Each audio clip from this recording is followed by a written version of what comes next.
ட்ரேடும் போயிட்டு இருக்குது, ரோடும் போயிட்டு இருக்குது. இன்னும் எப்போ என்ன ஆகும்னு தெரியல. இன்னும் கொஞ்சம் தூரம் போகணும்னு நினைக்கிறேன். So hi. So finally we have arrived. Ooty வந்து சேர்ந்தாச்சு.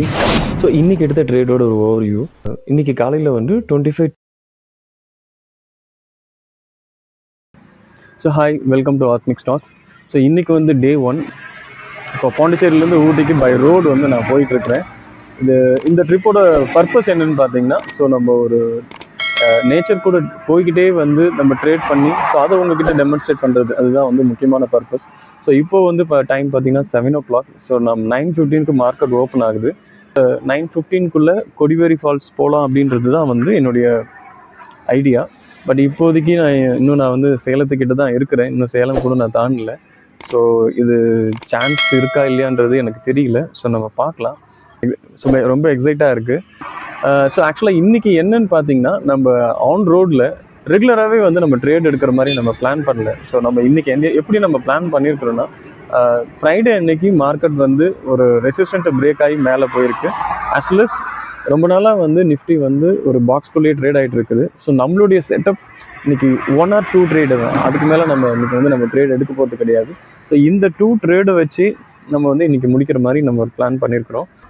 ஸோ நான் ரோடில் இருக்கிறன்றதால அடிக்கடிக்கு நான் வந்து ட்ரேட் எடுப்பேன் அப்படின்லாம் கிடையாது. ஒரு 2 ட்ரேடு ஒரு ப்ராப்பராக நம்ம அனலைஸ் பண்ணி ஒரு 2 ட்ரேட் எடுத்தால் போதும்.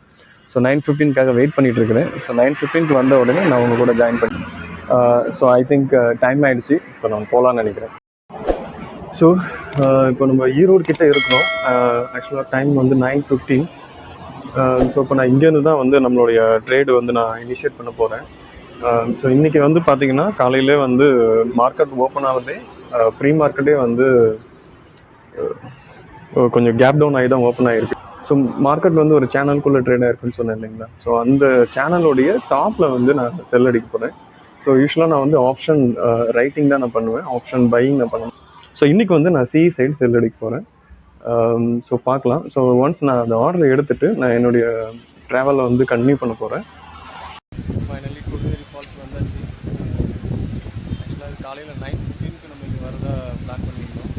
ஆனால் மணி இப்போ 12 o'clock ஆகிடுச்சு. பட் இருந்தும் நம்ம பொசிஷன்லாம் எடுத்து வச்சுருக்கோம்.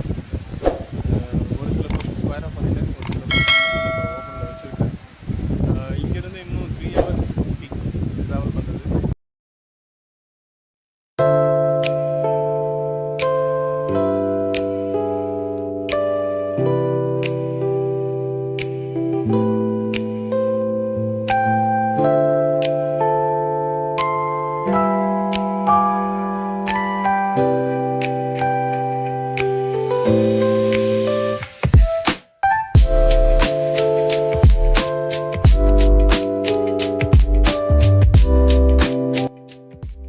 ஸோ ட்ரேடும் போயிட்டு இருக்குது, ரோடும் போயிட்டு இருக்குது. இன்னும் எப்போ என்ன ஆகும்னு தெரியல. இன்னும் கொஞ்சம் தூரம் போகணும்னு நினைக்கிறேன் ஊட்டிக்கு. ஸோ ரொம்ப லாங் ரைடு, இவ்வளோ தூரம் ரொம்ப லாங் ரைடு. ஆக்சுவலாக நான் முன்னாடியே சொன்ன மாதிரி இதோடைய பர்பஸ் வந்து ட்ரிப்பு கிடையாது. ஸோ நம்ம ட்ரேட் வித் நேச்சர்ன்றது ஒரு புது கான்செப்ட். ஸோ நேச்சர்லேயே போய்கிட்டே நம்ம வந்து ட்ரேட் பண்ணோம். ஸோ இன்றைக்கி நம்ம எவ்வளோ ப்ராஃபிட் பண்ணியிருக்கிறோம், ஸோ இந்த ட்ரேட் வந்து இன்னைக்கு எப்படி இருக்குதுன்றத நம்ம பார்க்கலாம்.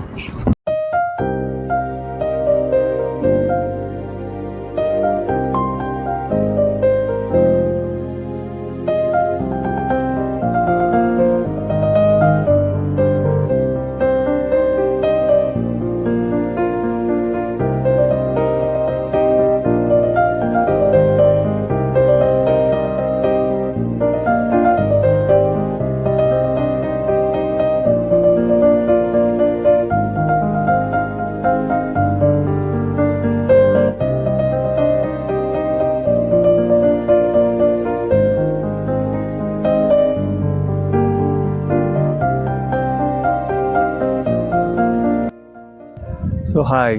So finally we have arrived. Ooty வந்து சேர்ந்தாச்சு. காலையில் 3 o'clock ஸ்டார்ட் பண்ண ட்ரிப்பு. இப்போது டைம் பார்த்திங்கன்னா 4 o'clock. ஸோ கிளைமேட்டும் வந்து ஒரு மாதிரி டிஃப்ரெண்ட்டாக இருக்குது. இன்னைக்கு காலையிலேருந்து நடந்த அனுபவம் பார்த்திங்கன்னா ஒண்டர்ஃபுல். ஆக்சுவலி ஒரு டிஃப்ரெண்ட்டான எக்ஸ்பீரியன்ஸ். 4 செவத்துக்குள்ளே ட்ரேட் பண்ணியிருந்தது. இப்போ வந்து ஆன் த ரோட் ஸோ ஓவராலாக ஒரு டிஃப்ரெண்ட்டான எக்ஸ்பீரியன்ஸ். இவ்வளோ தூரம் நான் வருவேன்றது எனக்கு தெரியல. ஸோ இன்னைக்கு எடுத்த ட்ரேடோட ஒரு ஓவர்வியூ. இன்னைக்கு காலையில் வந்து 25,200 CE வந்து நம்ம செல் பண்ணியிருந்தோம். என்ன பர்பஸ்னா, நான் முன்னாடியே சொன்ன மாதிரி நிஃப்டி வந்து ஒரு சேனலுக்குள்ளே ட்ரேட் ஆகிட்டு இருந்தது. ஸோ இன்னைக்கு கேப் டவுன் ஆனதால் சேனலோட டாப்பை வந்து நம்ம செல் பண்ணியிருந்தோம். ஸோ இது வந்து கன்சிஸ்டண்டாக ஒரு லெவலுக்கு மேலே 1800 rupees வரைக்கும் ப்ராஃபிட் போச்சு. ஸோ அது போனதுக்கு அப்புறம் என்ன ஆச்சுன்னா, ஃபிபனோச்சியோடைய ரீட்ரேஸ்மெண்ட் லெவலுக்கு வந்துச்சு. ஸோ அந்த இடத்துல இருந்து 2 பாசிபிலிட்டிஸ் நடந்திருக்கும். ஒன்று வந்து மேலே போயிருக்கும், இன்னும் இல்லை கீழே வந்திருக்கும். அந்த இஸ்ரேல் ஈரான் கான்ஃப்ளிக்ட்ல வந்து யூஎஸும் ஸ்டெப் இன் ஆகியிருக்கிறாங்க. ஸோ இதில் என்ன வேணாலும் நடக்கிறதுக்கு சான்சஸ் இருக்கிறதால நான் அந்த லெவலில் ஸோ ஓகே 1800 rupees ப்ராஃபிட் போதும் அப்படின்ற ஒரு லெவலுக்கு நம்ம க்ளோஸ் பண்ணிட்டோம். பட் அதுக்கப்புறம் என்ன ஆச்சு, 115க்கு மேலே எகெயின் அந்த ரீட்ரேஸ்மெண்ட் லெவல்ல இருந்து ஒரு ட்ரெண்ட் ரிவர்சல் வந்து நமக்கு தெரிஞ்சுது. ஸோ அதை பேஸ் பண்ணி 23,700 P வந்து நான் செல் பண்ணியிருந்தேன். ஏன் 23,700 Pனா, நிஃப்டி சேனலுக்குள்ளே ட்ரேட் ஆகிருக்குன்னு சொன்னேன் இல்லைங்களா, அதோட பாட்டம் லெவல் தான் அது. ஸோ அதை செல் பண்ணியிருந்தோம். பட் நம்ம எதிர்பார்த்த லெவலில் அந்த இதில் ரிட்டர்ன்ஸ் வரல. ஸோ அது நியூட்ரலாகவே நம்ம க்ளோஸ் ஆகிடுச்சு. இதுக்கு இடையில ஸோ இந்த விஷயத்துக்கு இடையில சென்செக்ஸில் 82,000 C அதுவும் வந்து நான் செல் பண்ணியிருந்தேன். ஸோ நிஃப்டி அண்ட் சென்செக்ஸ் ரெண்டுமே வந்து ஒரே லெவலுக்கு போகிறதால அந்த 82,000 CE வந்து நம்ம செல் பண்ணியிருந்தோம். ஸோ ஓவராலாக அல்டுகெதர் பார்த்தீங்கன்னா ஹையஸ்ட் ப்ராஃபிட் இன்னைக்கு 2,700 rupees. பட் நம்ம அந்த லெவலில் சஸ்டெயின் பண்ண முடியல. 2,000 rupees ப்ராஃபிட்டோட இன்னைக்கு நம்ம க்ளோஸ் பண்ணியிருக்கிறோம்.